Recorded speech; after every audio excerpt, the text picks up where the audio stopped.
በኢትዮጵያ ፍትህ ስርዓት ውስጥ አዲስ ህግ ከዚህ በፊት ያልነበረ ህግ እየመጣ እንደሆነ ነው ብዙዎቹ የሚያነሱት። ግን እንደዛ አይደለም። የንብረት ማስመለስን የሚመለከት ህግ አለን ከዚህ በፊት። ነገር ግን አንድ የተደራጀ ህግ አይደለም። የተለያዩ ህጎች ላይ በተበታተነ መልኩ ነው የተቀመጠው። በተበታተኑ ህጎች ላይ ሲቀመጥም እነዛን ህጎች የሚመለከቱ ጉዳዮችን ብቻ ስለሆነ እነዛ ድንጋጌዎች ገብተው የነበረው በተደራጀ መልኩ በአገር አቀፍ ደረጃ ለማንኛውም የንብረት ማስመለስ ጉዳይ ተፈጻሚ የሚሆን ራሱን የቻለ ወጥና በአገር አቀፍ ደረጃ ተፈጻሚ የሚሆን የህግ አይነት እንዲወጣ ነው የፈለግነውና በተለያዩ ህጎች ላይ ያሉትን ሰብሰብ አድርጎ የተደራጀ ወጥ የሆነ ህግ ሆኖ ነው የመጣው እንጂ አዲስ ህግ አይደለም። ከዚህ በፊትም ስርዓታችን ላይ የነበረ ነው።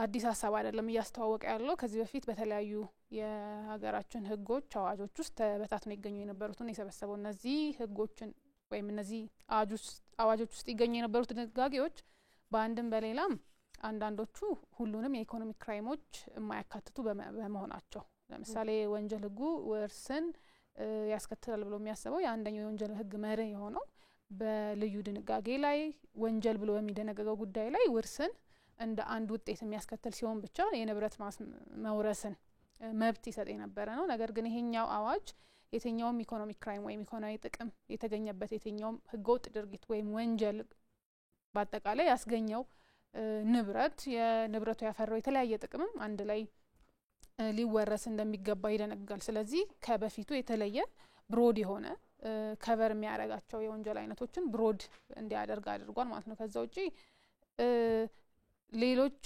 የውርስ አይነቶች የምንላቸው አሉ።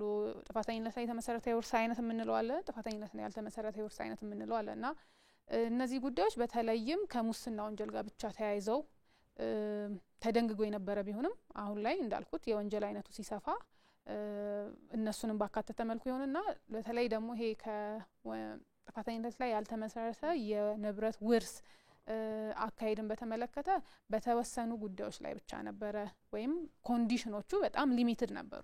ከዚህ በፊት የጠፋ የሞተ ፈጻሚው ያልታወቀ ብቻ ሲሆን ወይም ደግሞ በማናቸውም ጉዳይ የወንጀል ክሱ ሲቋረጥ ብቻ በጥፋተኝነት ላይ ያልተመሰረተ የንብረት ውርስ እንዲካሄድ የሚፈቅደው የአዋጅ ድንጋጌ ነበር። አሁን ላይ ግን ሌሎች ድንጋጌዎችን ለምሳሌ ወንጀል ክስ ለማቅረብ ጊዜው የማይበቃ ሆኖ ወይም ፔሪድ ኦፍ ሊሚቴሽን የይርጋ ያለፈበት ከሆነ የማስረጃ ምዘና ጉዳይ ላይ ወንጀልን በሚያሟላ መልኩ ማስረዳት የሚያስችል የማስረጃ ሁኔታ ከሌለና ወንጀል ክሱን ለማቅረብ የማይቻል በሆነ ጊዜና ነገር ግን ከዛ የወንጀል ድርጊት የኢኮኖሚ ጥቅም ተገኝቷል በተባለ ጊዜ ሁላ የጥፋተኝነት ላይ ያልተመሰረተ የውርስ መንገድን እንዲከተል ያደርጋል። ስለዚህ በአጠቃላይ ይሄ ምንድነው ቀደም ብሎ ከነበሩት የውርስ ቤዞች ወይም ውርስ የምናቀርብበት ምክንያቶች ውስጥ ሰፋና ዘርዘር ተደርገው ቀርበዋል። ወይም ተከሰሰው ሰው በተከሰሰበት ወንጀል ጥፋተኛ ሆኖ የተገኘ እንደሆነ የንብረቱ መወረስ እንደተጠበቀ ሆኖ ብሎ ነው የስራት ቅጣትና ሌላም የገንዘብ ቅጣት የሚያስቀምጠው። ሌሎቹ ይህንን አያስቀምጡ። ንብረት ማገድ በተመለከተ ሁሉም የምርመራ አካላት ያገዳሉ፣ ሁሉም የዳኝነት አካላት ግድ ትዕዛዝ ይሰጣሉ። እርግጥ አንዳንዶቹ ላይ ግልጽ የግድ ድንጋጌ ባለበትም በሌለበትም እንደዛ የሚደረገው። ይሄኛው ህግ ምን አዲስ ነገር ይዞ መጣ? የታወቀ አንድ ፈጻሚ እንዲኖረው ነው ያደረገው።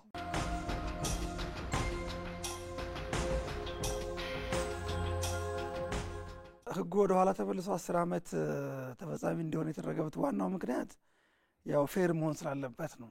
አሁን ከወጣበት ጊዜ ጀምሮ ነው ካልን ከዚህ በኋላ ያለው ትውልድ ላይ ፎከስ ያደረገ የተወሰነ ግሩፕ ላይ ፎከስ ያደረገ የህግ አይነት ይሆንና ከዚህ በፊት የተሰሩ ህገወጥ ተግባራትን ግን እውቅና ይሰጣል ማለት ነው። እውቅና እንዳይሰጥ ማድረግ ያስፈልጋል። ወደ ኋላ መመለስ አለበት። የብዙ ሀገሮችም ልምድ እንደሚያሳየው ወደ ኋላ ተመልሶ በማንኛውም ሰዓት ህገወጥ መሆኑ የተረጋገጠ ይወረሳል። 10 ሚሊዮን ብር ንብረቱ በተፈራበት ጊዜ ያለው ነው። አሁን ላይ ቁጭ ብለን አይደለም 10 ሚሊዮን ብር ያወጣል አያወጣም የምንለው። የዛን ጊዜ 4 ሚሊዮን 5 ሚሊዮን ብር የተገዛ ንብረት አሁን 10 15 ሚሊዮን ሊያወጣ ይችላል። አይቻልም። አሁን እንደዛ በወቅቱ ለምሳሌ ወደ ኋላ ሲመለስ 2011 ላይ አንድ ንብረት 10 ሚሊዮን ብር የዛን ጊዜ ሊኖረው ይገባል። ከዛ በላይ 10 ሚሊዮን ግን ቅድም እንደተባለው የህገወጥ ምንጩ ዋጋ ነው። የህገወጥ ንብረቱ ዋጋ ነው ወይ በወንጀል ተገኘ የተባለው ንብረት ዋጋ ነው እንጂ ጠቅላላው ሰውየው ያለውን ዌልዝ ወይንም ሀብት አስገብተን ሚለው አይደለም።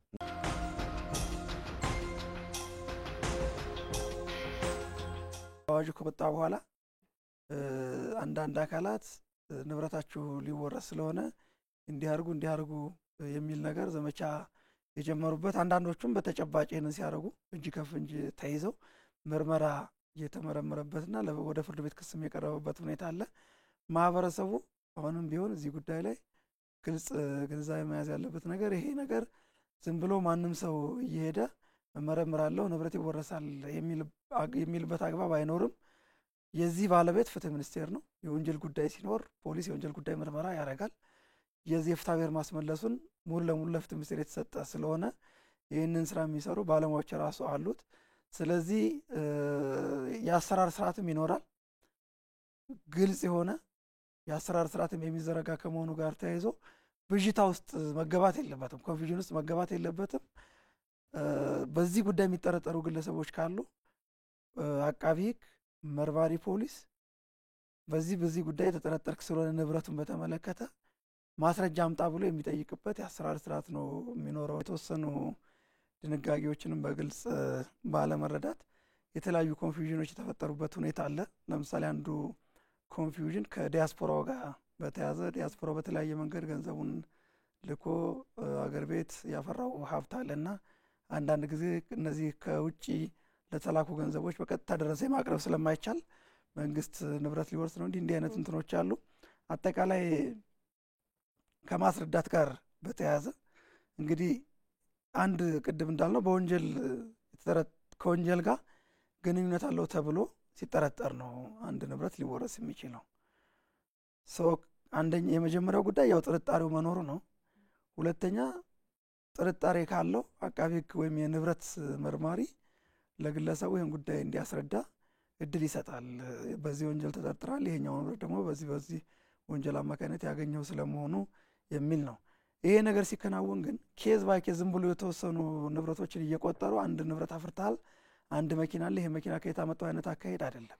አንደኛ በሀገር ላይ የሚያመጣው የኢኮኖሚ ኢምፓክት ምንድን ነው የሚለውን እንትኑ በደንብ ይታያል። የንብረት መውረስ ሁልጊዜም ቢሆን የሚከናወነው በፍርድ ቤት ትእዛዝ። ፍርድ ቤት ካልወሰነ የትኛውም ንብረት አይወረስም። አቃቤ ሕግ በዚህ ብሎ ለፍርድ ቤት ማስረጃዎቹን አያይዞ ያቀርባል። ይህ ፍርድ ቤት ላይ ጭምር ለአቃቤ ሕግ ያላስረዳውን ጉዳይ ፍርድ ቤት ላይ ቀርበው ጭምር ይህንን ጉዳይ በህጋዊ መንገድ ያገኘው ስለመሆኑ በተለያየ መንገድ የሚያስረዳበትና ፍርድ ቤቶች ማስረጃን የሚመዝኑበት የራሳቸው የስራ ስርዓት አላቸው። በዚህ አዋጅ የሚቀመጥ ማስረዳን የማስረዳት የምዘና የምናምን ስርዓት አይደለም።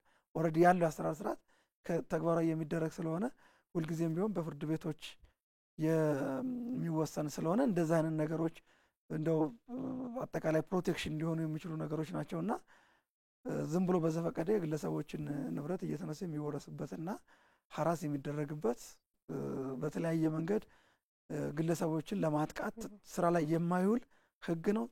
ሲፈጸምም ቅድም እንደተባለው ወደዚህ ከሌናው እንዲያረገው እንዳይባል ነው። ፍትሐ ብሔራዊ ጉዳይ ስለሆነ ባለቤቱ አንድ ነው። ለዚህ ጉዳይ አቃቢ ሕግ ነው።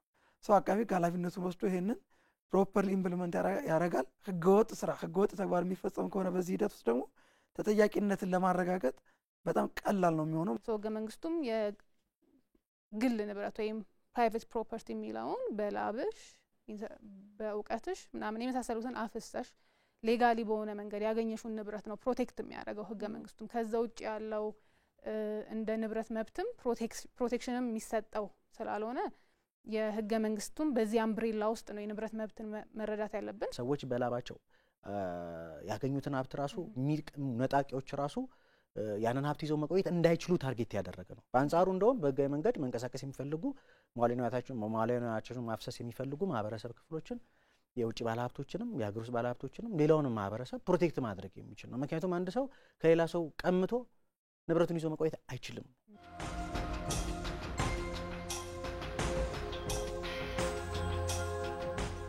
ዝርዝር የአሰራር ስርዓት አሁን እየተዘረጋ ነው። ኮሚቴ ተቋቁሞ ስቲሪንግ ኮሚቴና ቴክኒካል ኮሚቴም ተቋቁሟል። ፍትህ ሚኒስቴር ጋር ይሄ በክብርት ሚኒስትሯ የሚመራ ስቲሪንግ ኮሚቴ አለ። ከዛ በኋላ ቴክኒካል ኮሚቴም አለ። ይሄን ጉዳይ አሁን ዋናው ፎከስ የተደረገበት የአሰራር ስርዓት ነው። ለምሳሌ ከዲያስፖራ ጋር በተያያዘ ይሄ እንዴት ነው የሚታየው የሚለውን ግልጽ ማድረግ ይፈልጋል። አንደኛ ይሄንን ለዚህ ንብረት ህገ ደረሰኝ አቅርብ አታቅርብ አይደለም ጉዳዩ ማለት ነው። አንድ ሰው ለምሳሌ ህገወጥ ንብረት አፈርቷል ሲባል በዛ ጉዳይ ላይ ያሉ አጠቃላይ ነገሮች ናቸው በማክሮ ሌቭል የሚታዩት።